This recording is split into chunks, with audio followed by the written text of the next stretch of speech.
6 और 7 अगस्त 1985 की दरमियानी रात को 3:30 बजे वहां की लोकल पुलिस को एक कॉल आता है। जैसे ही पुलिस वाले वो कॉल उठाते हैं तो सामने से फोन करने वाला व्यक्ति, जो अपना नाम जेरेमी बाम्बर बताता है, वो पुलिस वालों को कहता है कि अभी अभी मेरे पिता से मेरी बात हो रही थी और वो मुझे यह बतला रहा था कि अपनी बेटी यानी कि जेरेमी की सिस्टर, जिसका नाम शीला है, वो बहुत ज्यादा पागल हो चुकी है और पूरे घर में यहाँ वहाँ बंदूक लेकर सभी के पीछे पीछे भाग रही है। और जैसे ही मैं अपने पिता से बातें कर ही रहा था कि मुझे 2 गोलियों की आवाज सुनाई देती है और उसके बाद फोन कट जाता है। कृपया करके आप मेरे घर जाइए और वहां पर देखिए कि आखिर क्या घटना घट रही है। मैं चूंकि अभी बाहर हूं, इसलिए मैं भी वहां पहुंचने का प्रयास कर रहा हूं और मैं भी आपको वहीं पर मिलूंगा।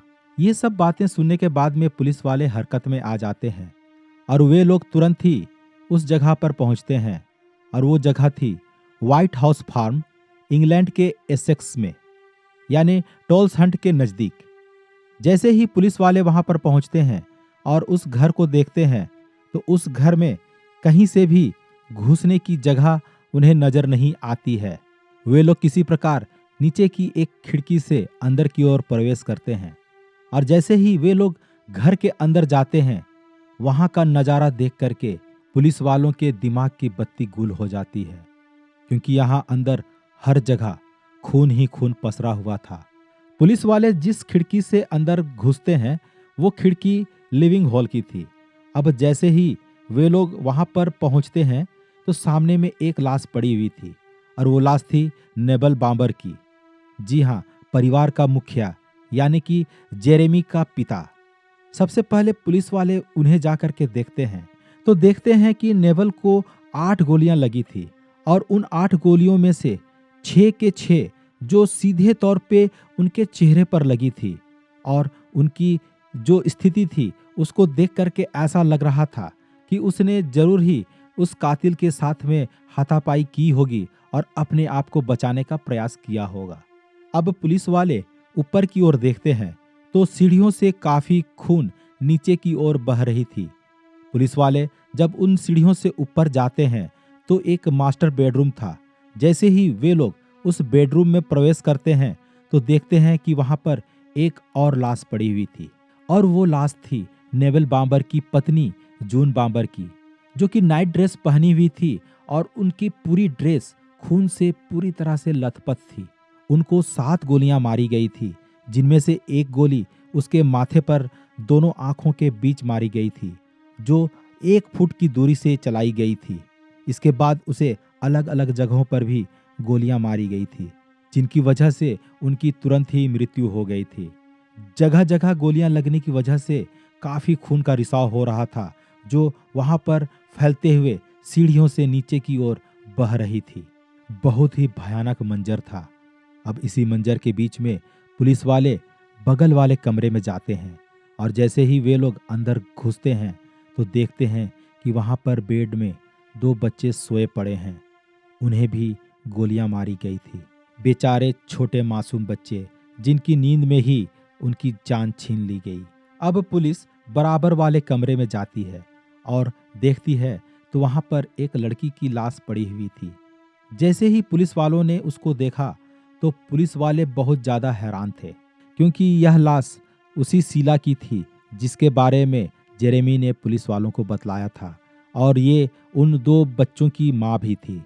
उसे भी बहुत ही नजदीक से 2 गोलियां मारी गई थी और उसने भी रात वाली ड्रेस पहन रखी थी।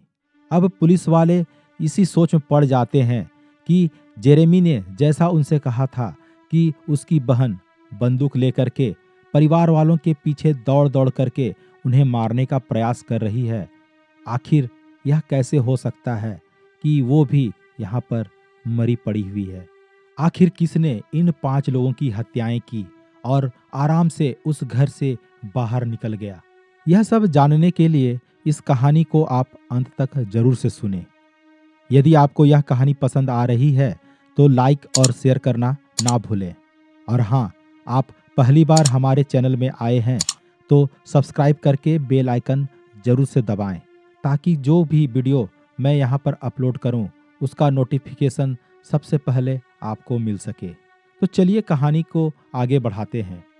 61 वर्षीय नेविल, जिसका पूरा नाम राल्फ नेविल बॉम्बर था, वो एक किसान थे। वे सेवानिवृत्त रॉयल एयरफोर्स के पायलट भी थे और लोकल कोर्ट में मजिस्ट्रेट के रूप में सेवाएं दे चुके थे। नेवल बॉम्बर की पत्नी 61 वर्षीय जून बॉम्बर अपने पिता के द्वारा दी गई 300 एकड़ की खेती योग्य जमीन में खेती बाड़ी करते थे। इनके 2 बच्चे थे, 28 वर्षीय शीला कैफेल और 24 वर्षीय जेरेमी बॉम्बर। इधर शीला कैफेल अपने 2 जुड़वा बच्चों के साथ में अपने पति को छोड़ करके अपने माता पिता के पास रहने चली आई थी। पुलिस वाले पूरे घर की तलाशी ले रहे थे और इधर घर के बाहर में जेरेमी बॉम्बर पूरी रात खड़ा रहा। वह आंसू बहा रहा था। उसके आंसू रुकने का नाम ही नहीं ले रहे थे। वह बार बार यही सोच रहा था कि जिस परिवार के साथ वह दिन रात साथ में रहता था, अचानक ही वह परिवार एकदम से खत्म हो चुका है और उस परिवार में सिर्फ और सिर्फ जेरेमी बॉम्बर ही जिंदा बच गया। वह बार बार यही सोच रहा था, यदि वो वहां पर रहता तो उसकी भी यही हालत होती।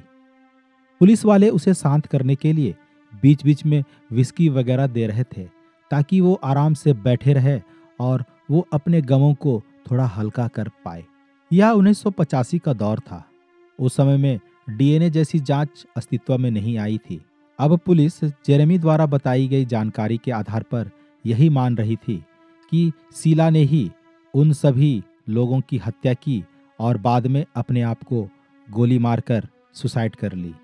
सुबह होते होते पुलिस वाले इन 5 लाशों का पोस्टमार्टम करा करके जेरेमी बॉम्बर को सौंप देते हैं। जेरेमी बॉम्बर अपने घर के बाहर में इन शवों को अंतिम दर्शन के लिए रखता है और फिर कब्रिस्तान में दफना दिया जाता है। इनका अंतिम संस्कार किया जा चुका था, लेकिन जिस एरिया में बॉम्बर फैमिली रहा करती थी वो एरिया बहुत ही छोटा था, जिसके अंदर बहुत कम लोग रहा करते थे। लेकिन जो लोग भी वहां पर रहा करते थे वे सारे के सारे इस बॉम्बर फैमिली को बहुत अच्छी तरह से जानते थे। जब उनसे पुलिस वालों ने पूछा तो सबने कहा कि बहुत ही अच्छी फैमिली थी, नाइस फैमिली थी और हमेशा सबकी मदद करने के लिए आगे रहा करती थी। इस फैमिली ने कभी भी कोई दिक्कत पैदा नहीं की। लेकिन हम यह विश्वास नहीं कर पा रहे कि इस घर की बेटी यानी कि शीला ने सभी को गोली से मार दी और फिर अपने आप सुसाइड कर लिया। अब पुलिस शीला कैफेल के पुरानी जिंदगी को टटोलती है और वो जानकारी इकट्ठा करती है कि शीला किस प्रकार की लड़की थी। पुलिस को पता चलता है कि शीला कैफेल एक्चुअल में नेवल बॉम्बर की अपनी बेटी नहीं थी। उसे तो गोद लिया गया था और 17 साल की उम्र में वो कॉलिन कैफेल के प्यार में पड़ जाती है और प्रेग्नेंट हो जाती है।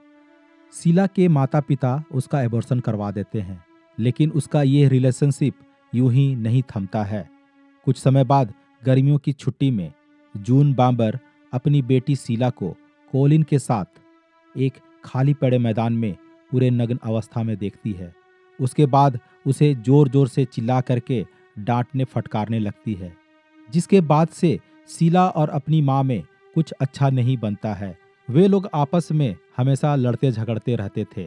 शीला ने अब हेयर ड्रेसर का काम शुरू कर दिया था और साथ ही साथ मॉडलिंग भी किया करती थी और कुछ समय के बाद उसने 1977 में कॉलिन से शादी कर ली।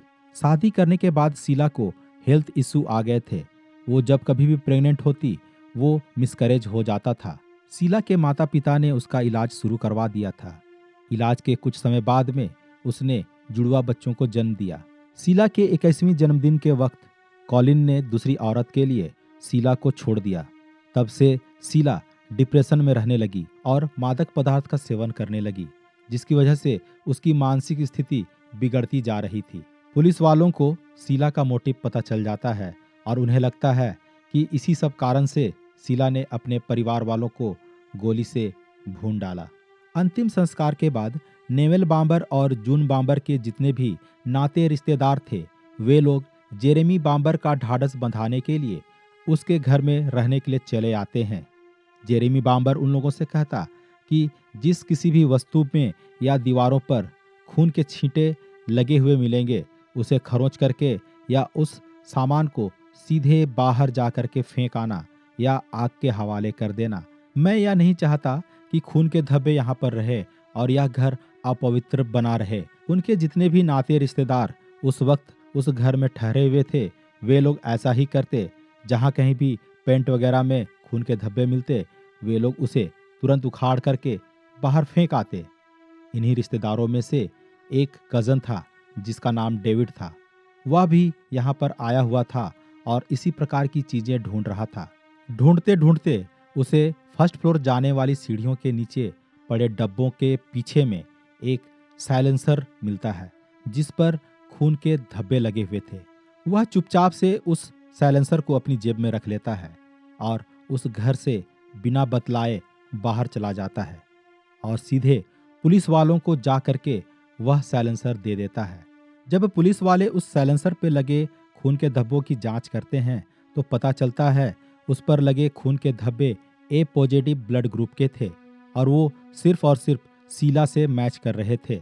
अब जैसे ही यह जानकारी पुलिस वालों को मिलती है, वे लोग सोच में पड़ जाते हैं। वे लोग सोचने लगते हैं कि आखिर यह कैसे संभव है कि शीला ने 4 लोगों की साइलेंसर लगी बंदूक से हत्या की, उसके बाद साइलेंसर खोल करके सीढ़ी के नीचे फेंका और फिर ऊपर जा करके अपने आप को 2 गोलियों से भून डाला। या ऐसा भी हो सकता है कि उसने साइलेंसर लगी बंदूक से भी अपने आप को मार डाला, लेकिन साइलेंसर सीढ़ी के नीचे आई कैसे? और सबसे हैरान करने वाली बात थी कि कोई भी व्यक्ति सुसाइड करता है तो वो एक गोली से ही मर जाएगा, तो दूसरी कैसे चलाएगा? यह बातें अब पुलिस वालों को हजम नहीं हो रही थी। अब पुलिस आसपास के लोगों से पूछताछ करती है और पता करती है कि क्या उन लोगों ने उस रात गोलियां चलने की आवाजें सुनी थी। तो वहां जितने भी लोग थे उनका कहना था कि नहीं, उन लोगों ने रात में गोलियां चलने की आवाजें नहीं सुनी। अब पुलिस वाले घटना वाले दिन ली गई फोटो को बारी बारी से जांचते हैं तो उन लोगों ने देखा कि शीला की लाश जिस जगह पर पड़ी हुई थी वह जगह बिल्कुल क्लीन थी और शीला के पैर पर कोई भी खून लगे हुए नहीं थे। यह कैसे संभव है? क्योंकि शीला ने तो सबसे पहले अपने पिता को गोली मारी, उसके बाद उससे हाथापाई की। यदि उसने हाथापाई की होगी तो उनके हाथ पांव पर भी खून के निशान होने चाहिए थे, लेकिन घटना वाले दिन ली गई फोटो में शीला के पैरों पर कोई भी खून के धब्बे नहीं मिले थे। इसलिए पुलिस यह समझ चुकी थी कि इन हत्याओं के पीछे में शीला का हाथ नहीं है, इसके पीछे कोई और ही है। पुलिस वाले जेरेमी को अपने यहाँ बुलाते हैं और ये साइलेंसर वाली बातें बतला करके उससे जानकारी मांगते हैं। इधर जेरेमी उनसे कहता है कि नहीं, मेरा इसमें कोई भी रोल नहीं है, मुझे माफ करो और मुझे घर जाने दो। चूंकि पुलिस वालों के पास में जेरेमी के खिलाफ कोई भी पुख्ता सबूत नहीं थे, इसलिए उन लोगों ने उसे घर जाने दिया, लेकिन चुपचाप से उस पर नजरें रखी जाने लगी। पुलिस वाले जब जेरेमी के बारे में जानकारी इकट्ठा कर रहे थे तब उन्हें पता चला कि जून और नेवेल की कोई अपनी औलाद नहीं थी, इसलिए शीला की तरह ही जेरेमी को भी उन लोगों ने अडॉप्ट किया था। जेरेमी बचपन से ही काफी लालची किस्म का इंसान था, इसलिए वह चाहता था कि जो भी प्रॉपर्टीज नेवेल की है वो उसके नाम पर हो जाए। लेकिन इस बीच में शीला भी अपने बच्चों के साथ वहां रहने आ जाती है। इस प्रकार से यदि शीला वहां पर रहती है तो शीला और उनके दोनों बच्चों को भी इसके साथ हिस्से में बंटवारा करना पड़ेगा, जो कि यह नहीं चाहता था। वह तो सिर्फ चाहता था कि ये 300 एकड़ और लंदन के बीचों बीच बनी यह मकान सिर्फ और सिर्फ उसका ही हो जाए। इसलिए उसने यह फैसला किया कि इनके जीते जी तो ना सही, लेकिन इनके मरने के बाद यह सारा प्रॉपर्टीज तो उन्हीं का हो जाएगा। फिर उसने इसके लिए ऐसा कदम उठाया। पुलिस के पास सिर्फ एक थ्योरी थी, उसके पास कोई भी एविडेंस नहीं था जिससे जेरेमी को कातिल साबित किया जा सके। अब पुलिस वाले अंतिम संस्कार वाली दिन के फुटेज को देख रहे थे। उन लोगों ने नोटिस किया कि जब जब भी कैमरा जेरेमी के पास जाता वह काफी रोने लगता, लेकिन कैमरा के हटने के बाद वह बिल्कुल शांत हो जाता था। पुलिस वालों को यह भी पता चला कि जेरेमी ने घटना वाले दिन रात में अपने दोस्तों के साथ पार्टी वगैरह भी की। आखिर ऐसी क्या बात थी कि पांच पांच सदस्यों की मृत्यु के बाद भी उस घर का इकलौता व्यक्ति इस प्रकार से पार्टी वगैरह कर रहा है। अब पुलिस वालों का सारा शक जेरेमी पर गहराता जा रहा था। ठीक इसी बीच में जेरेमी की गर्लफ्रेंड पुलिस वालों को बतलाती है कि वो हमेशा उससे बार बार यही कहता था कि वो एक दिन अपने परिवार वालों को ठिकाने लगा देगा। इस बात पर पुलिस वाले सख्ते में आ जाते हैं और फिर से जेरेमी को उठा करके इंट्रोगेशन के लिए ले आते हैं। इस बार भी इंट्रोगेशन के दौरान जेरेमी उनसे कहता है कि उनके साथ उसका ब्रेकअप हो चुका है, इसलिए वो मुझे फंसाने के लिए ऐसा कह रही है। इस पर पुलिस वाले दोबारा से जेरेमी को छोड़ देते हैं। जेरेमी को छोड़े जाने के बाद में जेरेमी की गर्लफ्रेंड पुलिस वालों को बतलाती है कि उसी ने ऐसा कांड किया है, और वो एक और बात बतलाती है। वो बतलाती है कि उस मकान में घुसने के लिए सभी दरवाजे बंद होते थे सिवाय एक खिड़की के, जहां से वे दोनों अक्सर मिलने आया जाया करते थे। इस पर पुलिस वालों के कान खड़े हो जाते हैं। अब पुलिस वालों के पास जेरेमी के खिलाफ बहुत सारे सबूत इकट्ठे हो चुके थे। जैसे कि जिस वक्त पुलिस वालों को जेरेमी ने पहली बार कॉल किया, उस वक्त उसने 911, 100 इत्यादि नंबरों पर कॉल नहीं करके सिर्फ एक स्पेसिफिक पुलिस वाले की नंबर को अपने फ़ोन में ढूंढने के बाद कॉल किया था। जब पुलिस वाले जेरेमी के घर की ओर जा रहे थे तो उन लोगों ने जेरेमी को रास्ते में बड़े ही आराम से अपने घर की ओर जाते हुए देखा था। यदि किसी के घर में कोई घटना घटती हो और उस घर का व्यक्ति बाहर हो, वो जल्द से जल्द अपने घर पहुंचने की कोशिश करता है, लेकिन ऐसी स्थिति में जेरेमी बड़े ही आराम से अपने घर की ओर जा रहा था। यहाँ तक कि जिस वक्त अंतिम संस्कार की गई थी, उस वक्त भी जेरेमी बड़े ही इत्मीनान हो करके वहाँ पर उपस्थित था। सिर्फ वो कैमरे के सामने या फिर किसी से मिलने पर ही जोर जोर से रोने लगता था और यह जतलाता था कि वो बहुत दुखी है। अब तक पुलिस वालों के पास में उस साइलेंसर पर लगे हुए फिंगरप्रिंट्स के भी रिपोर्ट आ गए थे, जिसमें शीला और जेरेमी के हाथों के निशान भी पाए गए थे। उस रिपोर्ट में यह भी लिखी हुई थी कि उस साइलेंसर पर एक लाल रंग भी लगी हुई थी, जो उस घर की दीवार पर लगी लाल रंग से मेल खाती है। अब पुलिस वालों के पास में जेरेमी के खिलाफ बहुत सारे सबूत इकट्ठे हो चुके थे। उन लोगों ने जेरेमी को एयरपोर्ट से उस वक्त गिरफ्तार कर लिया जब वो फ्रांस से अपनी छुट्टियां मना करके वापस आ रहा था। वे लोग उसे सीधे इंट्रोगेशन के लिए ले जाते हैं और पूछताछ करते हैं। पुलिस वाले जेरेमी को बतलाते हैं कि किस प्रकार से उसने अपने परिवार वालों की हत्याएं की।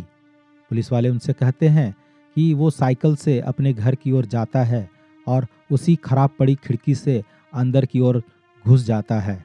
घुसने के क्रम में उसके बंदूक पर लगी साइलेंसर घर पे पड़ी उस लाल रंग की दीवार से टकराती है और उसमें से रंग साइलेंसर पर लग जाती है। वो अंदर की ओर जाता है और अपने पिता से भिड़ जाता है। चूंकि उसके पिता एक पायलट भी रह चुके थे, साथ ही वो एक किसान भी था, जिसकी वजह से उसका शरीर हट्ठा कट्ठा बना हुआ था। इसलिए इन दोनों में हाथापाई होती है और अंततः नेवल को अपनी जान गंवानी पड़ती है। उसके बाद वो वहाँ से अपनी माँ के कमरे में जाता है और उसकी भी हत्या कर देता है। इसके बाद बगल वाले कमरे में सो रहे दोनों मासूम बच्चों की भी जान ले लेता है और आखिरी में वो अपनी बहन के कमरे में जाता है और उसे भी गर्दन पर सटा करके 2 गोलियां मारने के बाद वहां से नीचे की ओर उतर आता है। उतरने के बाद वो साइलेंसर को खोल करके वहीं पर सीढ़ियों के नीचे फेंक देता है और फिर से उसी बंद ना होने वाली खिड़की से बाहर निकल करके कुछ दूर जाता है और पुलिस वालों को कॉल करता है। अब पुलिस वालों के पास में जेरेमी की हत्या करने की मोटिव भी थी, जिसमें वो साफ साफ पकड़ में आ गया था कि उसने इस प्रॉपर्टी को हासिल करने के लिए ही अपने पूरे परिवार का ही निपटारा कर दिया। इन सभी सबूतों को कोर्ट में पेश किए जाने के बाद में कोर्ट ने उन्हें 5 बार उम्र कैद की सजा सुनाई। यह कहानी आपको कैसी लगी, कमेंट्स करके जरूर बतलाएं।